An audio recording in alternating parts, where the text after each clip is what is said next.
అందరికీ నమస్కారం, శుభోదయం. జై శ్రీరామ్, జై హింద్, జై భారత్. ఈరోజు ఒక చిన్న కథ తెలుసుకుందాం. ఇది అహంకార ధోరణి గురించి. అంటే చాలామంది అహంకారం అహంకారం అంటుంటాం. అసలు అహంకారం అంటే ఏంది అనేటువంటిది ఒక కథ ద్వారా తెలుసుకుందాం. అంటే అన్ని అనర్థాలకు కూడా ఎవరి పతనానికి వారే కారణమవుతారు ఈ అహంకారం వల్ల. అంటే నేను నేను నేను అన్నీ నేనే చేశాను, నన్ను మించిన వాడు ఎవడు లేడు అనేటువంటి ధోరణి కనిపిస్తుంటుంది ఎక్కువ. అట్లా ఒకసారి ఉప్పు అంటే మనం తినేటువంటి సాల్ట్, ఉప్పుకు సముద్రానికి మధ్యన ఈ తగు వచ్చింది, నేను గొప్ప నేను గొప్ప అని. అంటే ఉప్పే ఎక్కువ నేను గొప్ప నేను గొప్ప అని సముద్రంతో వాదిస్తుంది. అయితే ఒకసారి సముద్రం ఒడ్డున ఉప్పు రాశి పోసి ఉందన్నట్టు. ఆ ఉప్పు రాశి దగ్గరికి అందరూ వ్యాపారస్తులు దాన్ని బేరం ఆడడానికి, కొనుక్కపోవడానికి వందలాది మంది ఆ ఉప్పు రాశులను కొనడానికి వ్యాపారం అనేటువంటిది చేస్తున్నారు. ఆ సందర్భంలో ఆ ఉప్పు ఉన్న దగ్గర ఉండకుండా ఆ సముద్రాన్ని చూసి హేళనగా, ఓ సముద్రం, అసలు నువ్వు వృధా, అసలు నువ్వు వేస్ట్, నువ్వెందుకు పనికిరావు, అసలు నీ వల్ల ఎవరికైనా ఉపయోగం ఉందా, అసలు నేను చూడు, నన్ను ఎంతమంది వ్యాపారస్తులు వందల మంది కొనుక్కొని వెళ్తున్నారు అని ఆ సముద్రాన్ని హేళన చేసింది. అప్పుడు ఆ సముద్రం నవ్వి, అరే ఈ ఉప్పుకు ఏమైంది అసలు ఈరోజు ఈ విధంగా నన్ను హేళన చేస్తుంది, అసలు ఏమనుకుంటున్నావు ఉప్పు, నువ్వు అసలు నన్ను ఏమనుకుంటున్నావు, నా నుంచే నువ్వు తయారైనావు, అయినప్పటికీ నన్ను మర్చిపోయి, మూలాన్ని మర్చిపోయి నన్నే విమర్శిస్తున్నావు అని, నేనే నీకు మూలం, అసలు నా ద్వారానే నీవు తయారైనవని చెప్పి ప్రయత్నం చేసింది. అయినా కూడా ఉప్పు ఇంకా రెచ్చిపోయింది అన్నట్టు.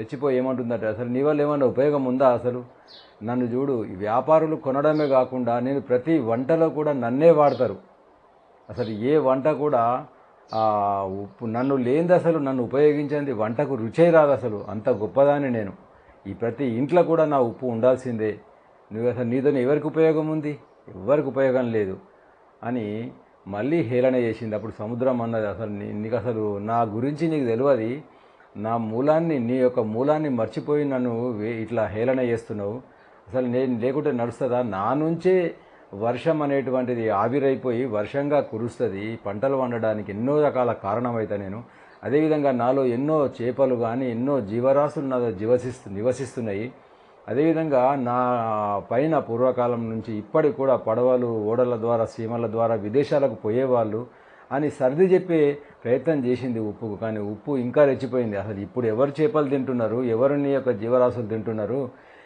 అందరూ శాకాహారులు అయిపోయారు, ఆరోగ్యం పైన శ్రద్ధ పెరిగి. అదేవిధంగా ఇప్పుడు ఎవరు నీ పడవలలో పోతున్నారు, రోజులకు రోజులు నెలల మాన ఎవరు పోతున్నారు, ఎవ్వరు పోతలేరు, ఇప్పుడు అందరు విమానాలపైన పోతున్నారు, బస్సులపైన పోతున్నారు, ట్రైన్లపైన పోతున్నారు, అసలు నీకు అసలు విలువనే లేదు అని ఈ విధంగా దెప్పి పొడిచింది అన్నట్టు ఆ సముద్రానికి. ఇక లాభం లేదనుకొని మూర్ఖులతో వాదించి ఉపయోగం లేదనుకొని ఊరికే ఉంది. కొద్దిసేపు చూసింది, అయినా కూడా ఇది రెచ్చిపోయి, అసలు నువ్వు ఇంకా ఉండకుండా అమావాస్య పౌర్ణములకు రెచ్చిపోయి అలలుగా ఏర్పడి అందరికీ బీభత్సం సృష్టిస్తావు అని ఇంకా దెప్పి పొడిచింది. అప్పుడు సరిగా ఈ మూర్ఖులతో వాదన లేదు కానీ ప్రశాంతంగా ఉంది. ఒక కొద్దిసేపు కాగానే మొత్తం అంత వాతావరణం మేఘావృతమైంది, చల్లని గాలిలు వీస్తుంది, ఉరుములు మెరుపులతోటి భీకరమైనటువంటి భారీ వర్షము, కుండపోత వర్షం కురిచేసరికి సముద్రానికి ఏమవుతుంది, ఎంత కుండపోత ఊడ్చినా కానీ, తుఫాన్ వచ్చినా ఏమీ వనకదు తొనకదు. కానీ ఆ వర్షానికి మొత్తము ఉప్పు రాసులన్నీ కూడా నానిపోయి దాని రూపమే మారిపోయింది. ఆ ఉప్పు అంతా కూడా వచ్చి సముద్రంలో ఏరింది, సముద్రంలో కలిసిపోయింది. అప్పుడు సముద్రం నవ్వుకుందన్నట్టు ఈ ఉప్పును చూసి. అంటే హేళన వేయలేదు, అంటే నీ పరిస్థితి ఇంతకు వచ్చింది, ఇప్పటిదాకా నువ్వు గొప్ప అంటే ఎక్కడికి వెళ్ళినావు, అసలు నీ గొప్పతనం ఎటుపోయింది, అసలు నీ రూపమే లేకుండా పోయింది అని ఆ సముద్రము ఉప్పును ఆ విధంగా ఉప్పు నల్లముఖం వేసుకొని తలకాయ కిందికి వేసుకొని అసలు దానికి రూపమే లేదు, కనబడకుండా పోయింది.